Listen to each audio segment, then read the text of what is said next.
कुछ रातें ऐसी होती हैं जो कभी खत्म नहीं होना चाहती। वो अंधेरे की स्याही से लिखी जाती हैं और खून के निशानों पर खत्म होती हैं। मध्य प्रदेश के घने जंगलों के बीच भूमका रेलवे क्रॉसिंग एक ऐसी ही जगह है। यहाँ दिन में भी सूरज की रोशनी डरते डरते ज़मीन छूती है और रात को यहाँ हवा नहीं चलती बल्कि पुरानी यादें और चीखें टहलने निकलती हैं। रेलवे ट्रैक सिर्फ लोहे का नहीं होता, कभी कभी ये दो दुनियाओं के बीच की लकीर बन जाता है और आज की अमावस की रात उस लकीर को मिटाने वाली है। काका, 11:15 बज रहे हैं। मुझे तो लगा था रेलवे की नौकरी में बड़ी हलचल होती है, पर यहाँ तो ऐसा लग रहा है जैसे हम दुनिया के आखिरी छोर पर बैठे हैं। न कोई फोन का नेटवर्क, न कोई इंसान। हलचल देखने का इतना शौक है तो शहर के स्टेशन पर ड्यूटी मांगनी थी बेटा। जंगल में हलचल का मतलब अक्सर मुसीबत होता है, यहाँ सन्नाटा ही दोस्त है। वैसे काका, जब मेरी पोस्टिंग यहाँ हो रही थी तो स्टेशन मास्टर साहब ने मुझे अजीब नजरों से देखा था। कह रहे थे, नया खून है, देखो कब तक टिकता है। ऐसा क्यों कहा उन्होंने? क्योंकि इस कैबिन का इतिहास खून से लिखा गया है रमेश। 1998 की वो रात मुझे आज भी याद है। कालका मेल इसी ट्रैक से गुजर रही थी। सिग्नल फेल हो गया था। ड्राइवर को लगा लाइन साफ है, लेकिन आगे पटरी टूटी हुई थी। फिर क्या, ट्रेन पूरी रफ्तार में थी। जब वो पटरी से उतरी तो लोहे के चीखने की आवाज इतनी तेज थी कि लगा आसमान फट गया हो। डिब्बे एक दूसरे पर चढ़ गए थे। सैकड़ों लोग, बच्चे, औरतें, बुजुर्ग, सब इसी कीचड़ में दब गए। उस रात जो चीखें इस जंगल में गूंजी थी वो कभी बाहर नहीं गई। वो आज भी यही हैं, हवा में, पेड़ों पर और कभी कभी इस कैबिन के दरवाजे पर। काका, आप भी ना, नई नई नौकरी है, डराओ तो मत। वो एक्सीडेंट था, कोई भूत प्रेत थोड़े ही हैं।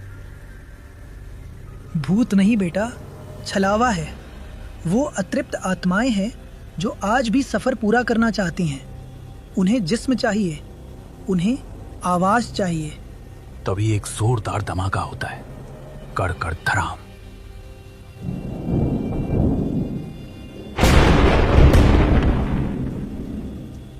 बिजली कैबिन के पास किसी पेड़ पर गिरती है। कैबिन की बत्ती बुझ जाती है। सिर्फ लाल रंग की इमरजेंसी लाइट जलती है। अरे यार, लाइट भी गई। काका, ये लाल बत्ती तो और डरा रही है। अंधेरे में टेबल पर रखा वॉकी टॉकी अचानक चर चर करने लगता है।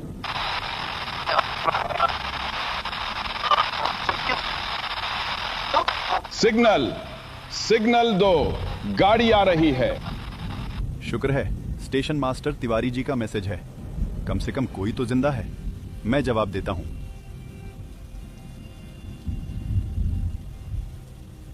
खबरदार जो उसे हाथ लगाया। काका साहब लाइन पर हैं, जवाब नहीं दिया तो सस्पेंड हो जाऊंगा। तू सस्पेंड होगा तो घर जाएगा, पर अगर जवाब दिया तो कभी घर नहीं जाएगा। ध्यान से सुन उस आवाज को। हरिया, ओ हरिया, पहचान नहीं रहे हो? 2 साल हो गए। बहुत ठंड है भाई, चाय नहीं पिलाओगे? दरवाजा खोलो। काका, ये तो आपका नाम ले रहा है। और चाय, इसे कैसे पता हम चाय पी रहे हैं? तिवारी जी को मरे हुए 2 साल हो गए रमेश। कोरोना ले गया था उन्हें। ये वो छलावा है। ये हमारी बातें सुन रहा था। इसने तिवारी जी की आवाज चुरा ली है। अब ये अंदर आने का बहाना ढूंढ रहा है। अचानक केबिन के अंदर एक अलार्म बजता है। ट्रिंग ट्रिंग।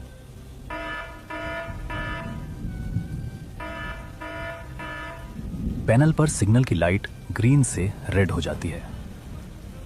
अरे, सिग्नल डाउन हो गया। तूफान मेल आने वाली है। अगर सिग्नल लाल रहा तो ड्राइवर इमरजेंसी ब्रेक मारेगा और इस बारिश में गाड़ी पटरी से उतर सकती है। हरिया काका उठने लगते हैं, लेकिन उनके घुटने में दर्द होता है और वो कराह कर बैठ जाते हैं। तो क्या करें काका? वॉकी टॉकी तो काम नहीं कर रहा। लीवर जाम हो गया है। बाहर जाकर मैनुअली ठीक करना पड़ेगा। मैं जाता हूँ। नहीं काका, आप रहने दो, मैं जाता हूँ। बस 50 मीटर की तो बात है। सुन बेटा, पटरी के अलावा कहीं मत देखना। कोई आवाज आए, कोई बुलाए, पीछे मत मुड़ना। जंगल में नजरें धोखा देती हैं। बहादुरी और बेवकूफी में एक बहुत बारीक लकीर होती है। रमेश ने वो लकीर पार कर दी थी। वो सोच रहा था कि वो एक मशीन ठीक करने जा रहा है, लेकिन जंगल जानता था कि आज रात शिकार मशीन का नहीं, इंसान का होगा। बाहर घुप अंधेरा है। बारिश की तेज बूंदें गिर रही हैं, कोई आगे बढ़ रही है।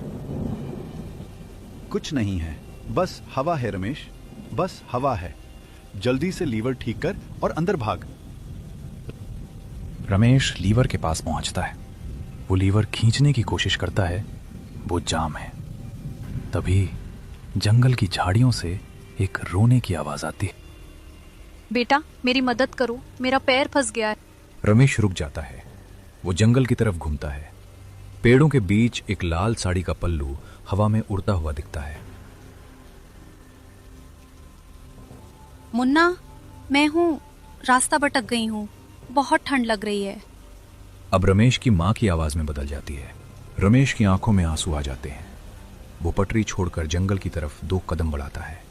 छलावा, ये शिकार करने का सबसे पुराना तरीका है। वो आपकी कमजोरी को हथियार बनाता है। जो चीज आपको सबसे ज्यादा प्यारी है, वही आपकी मौत बन जाती है। रमेश जंगल की तरफ बढ़ रहा है। तभी अचानक बिजली कड़कती है। बिजली की रोशनी में रमेश देखता है कि लीवर के पास पटरी पर कोई खड़ा है। ये क्या है? वो मैं हूं। तो मैं कौन हूं? खुद रमेश है। दूसरा रमेश लीवर पकड़कर खड़ा है और मुस्कुरा रहा है। तू देर से आया मुन्ना, मैंने तेरी जगह ले ली। अब तू जंगल है और मैं रमेश। नकली रमेश का चेहरा अचानक भयानक हो जाता है। उसकी आंखें पूरी काली हो जाती हैं और मुंह अमानवीय रूप से बड़ा खुल जाता है। वो रमेश की तरफ दौड़ता है, इंसानों की तरह नहीं, बल्कि किसी जानवर की तरह। नहीं काका! रमेश वापस कैबिन की तरफ भागता है। कैमरा उसके पीछे से भारी कदमों की आवाज आ रही है। धप धप धप। काका, दरवाजा खोलो, वो मेरे पीछे है। काका जल्दी! रमेश कैबिन के दरवाजे पर पहुंचता है और जोर जोर से पीटता है। अंदर से हरिया काका दरवाजा खोलते हैं। रमेश अंदर गिरता है। काका तुरंत दरवाजा बंद करते हैं और सांकल चढ़ा देते हैं। रमेश बुरी तरह हाँफ रहा है।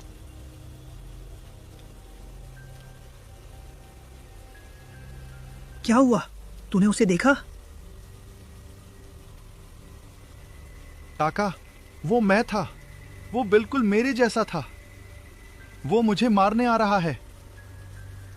कभी कभी सन्नाटा शोर से ज्यादा खतरनाक होता है, क्योंकि सन्नाटा ये बताता है कि तूफान दरवाजे पर दस्तक नहीं देगा, वो बस अंदर आएगा। रमेश राहत की सांस लेता है और पानी पीने के लिए झुकता है। तभी उसकी नजर काका के पैरों पर पड़ती है। काका, आपके पैर! काका के पैर उल्टे हैं। काका का चेहरा अब बदल चुका है। वो काका नहीं है, वो वही शैतान है जिसने काका का रूप ले लिया था। मैंने कहा था ना रमेश, जंगल में नजरें धोखा देती हैं। असली काका तो कब के मर चुके। रमेश का गला पकड़ लेता है। रमेश की घुटी हुई चीख सुनाई देती है। बारिश रुक चुकी है। चिड़ियों की चहचहाहट, ट्रेन तूफान मेल शांति से गुजर रही है। रमेश बैठा है। वो बिल्कुल ठीक दिख रहा है। उसके हाथ में चाय है। हाँ माँ, रात बहुत डरावनी थी। सिग्नल खराब हो गया था, लेकिन काका ने और मैंने सब ठीक कर दिया। अब मैं घर आ रहा हूँ। काका ने कहा कि मुझे यह नौकरी छोड़ देनी चाहिए। रमेश घर जा रहा है, या शायद वो चीज घर जा रही है जिसने रमेश का चेहरा पहन लिया है। जंगल में उसी कैबिन के अंदर जाता है।